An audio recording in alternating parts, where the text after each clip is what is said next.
नमस्कार मित्रांनो, स्वागत आहे तुमचं आपल्या स्वामी गुरुकृपा या यूट्यूब चॅनलमध्ये. मित्रांनो, आजच्या काळात अनेक मुलामुलींचे विवाह विविध कारणांमुळे जुळत नाहीत. काही ठिकाणी सतत नकार येतात, काही ठिकाणी बोलणे होऊनही गोष्टी तुटतात, तर काही जण अनेक वर्षापासून योग्य जोडीदाराच्या प्रतीक्षेत असतात. अशा वेळी मनात चिंता, नैराश्य आणि भीती निर्माण होते. पण मित्रांनो, श्रद्धा आणि स्वामींवर विश्वास असेल तर अशक्य गोष्टीही शक्य होते. आजच्या या व्हिडिओमध्ये आपण जाणून घेणार आहोत लग्न लवकर जमण्यासाठी स्वामी समर्थांचा अत्यंत प्रभावी आणि जालिम उपाय. हा उपाय श्रद्धेने आणि नियमाने केला तर अनेकांना शुभ अनुभव आले आहेत असे सांगितले जाते. व्हिडिओ शेवटपर्यंत नक्की पहा, कारण शेवटी मी तुम्हाला एक अत्यंत महत्त्वाचा मंत्र आणि एक खास नियम सांगणार आहे जो अनेक लोक नकळत चुकवतात. विवाहात अडथळे काय येतात? मित्रांनो, काही वेळा ग्रहदोष, नकारात्मक विचार, घरातील तणाव, पूर्वकर्म किंवा सततची चिंता यामुळे विवाहात अडथळे निर्माण होतात. अनेक लोक प्रयत्न करतात, पण प्रत्येक वेळी काही ना काही कारणाने विषय थांबतो. अशा वेळी मन शांत ठेवून आध्यात्मिक मार्गाचा आधार घेतला तर सकारात्मक ऊर्जा निर्माण होते. स्वामी समर्थाची कृपा का महत्त्वाची? असं मानलं जातं की भिवू नकोस, मी तुझ्या पाठीशी आहे. हे स्वामी समर्थांचे शब्द भक्तांना आशा आणि धैर्य देतात. स्वामींच्या नामस्मरणाने मनातील भीती कमी होते आणि जीवनात सकारात्मक बदल घडू लागतात.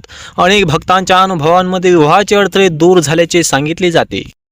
उपाय करण्यासाठी लागणाऱ्या गोष्टी. हा उपाय करण्यासाठी तुम्हाला फक्त काही साध्या गोष्टी लागतील. स्वामी समर्थांचा फोटो, एक तुपाचा दिवा, अगरबत्ती, पिवळी फुले, साखरेचा नैवेद्य. हा उपाय सकाळी किंवा संध्याकाळी शांत मनाने करावा. उपायाची सुरुवात कशी करावी?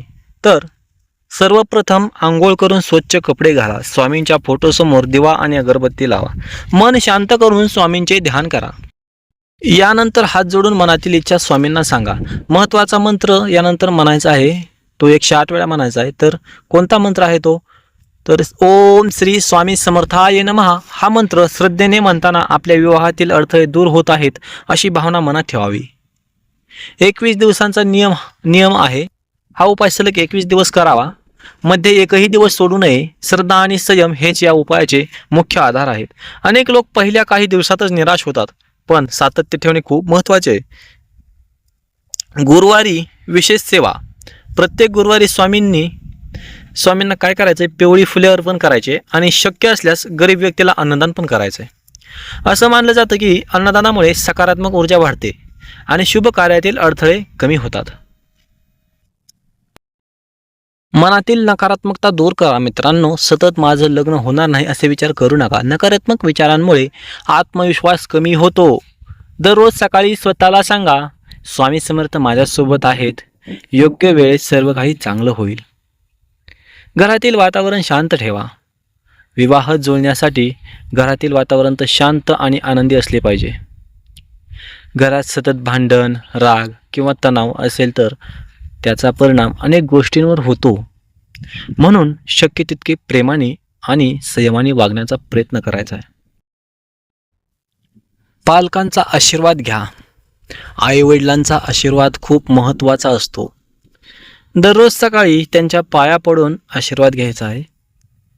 ज्यांच्या मनात मोठ्यांबद्दल आदर असतो त्यांच्या जीवनात सकारात्मक बदल लवकर घडतात असे म्हटले जाते. स्वामींचे नामस्मरण चालू ठेवायचे. ओम श्री स्वामी समर्थाय नमः किंवा नुसतं श्री स्वामी समर्थ, श्री स्वामी समर्थ, श्री स्वामी समर्थ, श्री स्वामी समर्थ असं जरी म्हटलं रोज सकाळ संध्याकाळ काम करताना, उठताना, बसताना, रिकाम्या वेळेत तरी पण चालतं. हे नाम मनाला शांतता आणि धैर्य देतं. त्यामुळं नित्यनेमाने नामस्मरण करणं खूप गरजेचं आहे. अनुभव कधी मिळू शकतात? काही लोकांना 21 दिवसात शुभ संकेत दिसू लागतात, तर काहींना थोडा अधिक वेळ लागू शकतो. पण श्रद्धा आणि विश्वास कायम ठेवणे खूप आवश्यक आहे. एक महत्त्वाची गोष्ट, हा उपाय करताना कोणाचे वाईट विचार करू नका. मन स्वच्छ आणि सकारात्मक ठेवण्याचा प्रयत्न करायचा आहे. स्वामींवर पूर्ण विश्वास ठेवून केलेली प्रार्थना मनाला बळ देते. भक्तांचे अनुभव आहेत. अनेक भक्त सांगतात की स्वामींच्या नामस्मरणामुळे त्यांच्या आयुष्यात सकारात्मक बदल झाले.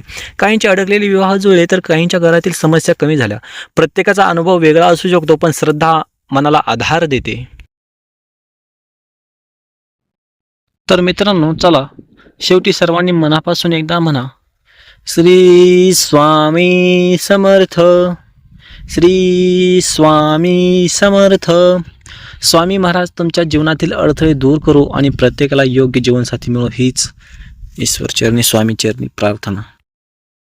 तर मित्रांनो, जर तुम्हाला हा व्हिडिओ आवडला असेल तर व्हिडिओला लाईक करा, आपल्या गुरुकृपा स्वामी गुरुकृपा या चॅनलला सबस्क्राईब करा आणि बेल आयकॉन नक्की दाबा. तुमच्या मनातील इच्छा किंवा अनुभव कमेंटमध्ये लिहायला विसरू नका. स्वामी समर्थ महाराजांची कृपा तुमच्यावर सदैव राहो. पुन्हा भेटूया अशाच एका नवीन आध्यात्मिक आणि प्रेरणादायी व्हिडिओमध्ये. तोपर्यंत श्री स्वामी समर्थ. श्री गुरुदेव दत्त. अवधूत चिंतन. श्री गुरुदेव दत्त.